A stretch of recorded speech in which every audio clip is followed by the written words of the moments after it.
Chers auditeurs, bonjour et bienvenue sur Radio Cybermonde. Nous accueillons le professeur Hitchcock, spécialiste des cybermondes. Cher professeur, sur quel projet travaillez-vous en ce moment? Nous avons créé une fenêtre. Ah bon? Vous avez changé de métier? Non, il s'agit d'une fenêtre qui donne sur le monde. Oui, comme toutes les autres fenêtres. Pas exactement, celle-ci est un peu spéciale. Elle montre en permanence les évolutions du monde. Elle zoome sur le lointain, elle le rapproche et nous montre un monde en perpétuel mouvement. C'est un peu comme si elle annihilait le temps et l'espace. Elle ne montre que ce qui bouge. Prodigieux. Vous avez réussi à inventer le mouvement perpétuel. Très exactement. Et nous l'avons mis dans cette fenêtre.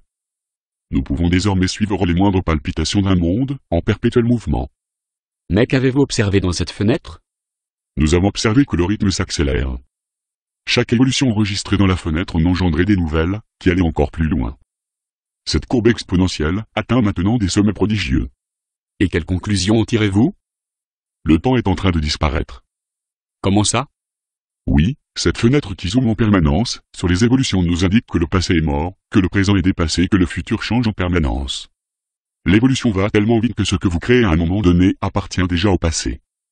De la même manière, les évolutions sont tellement rapides que le futur change en permanence et rejoint un présent déjà dépassé. Ce faisant, au vu de ces différentes observations, nous pouvons dire que le temps est en train de disparaître. Mais ce n'est pas possible. Il faut arrêter ça. Chaque mouvement enregistré en engendre un autre, qui lui-même se démultiplie. Une réaction chaîne est en train de naître sous nos yeux. Sa force d'inertie est devenue telle que les évolutions s'engendrent elles-mêmes. Mais qu'alimente cette fenêtre? C'est vous, c'est nous, c'est moi. Tout le monde veut aller de l'avant, et personne ne veut rester à l'écart des évolutions, en cours de peur d'être dépassé. Mais cela ne va-t-il pas un peu trop vite? Nous pensons que le système va se réguler de manière endogène. En effet, nos derniers calculs montrent que les limites des capacités humaines seront bientôt atteintes. Mais cela peut être dangereux? Oui, peut-être. Excusez-moi cher professeur, mais pourriez-vous nous en dire davantage sur ce peut-être? Une étude clinique est en cours. Nous avons exposé à cette fenêtre quelques cobayes hautement qualifiés exerçant dans des domaines différents. Nous les avons exposés en leur précisant que s'ils n'arrivaient pas à suivre les évolutions, leur salaire diminuerait en conséquence, et qu'ils risqueraient également d'être licenciés. Bien entendu, nous leur avons permis de se former lorsqu'ils le désiraient en leur fournissant les outils modernes adéquats. Et alors, que s'est-il passé? L'étude n'est pas terminée, mais nous pouvons dire au bout de ces 5 années d'études que la plupart des sujets sont atteints d'une maladie que nous avons baptisée le cyclotron. Quels en sont les symptômes?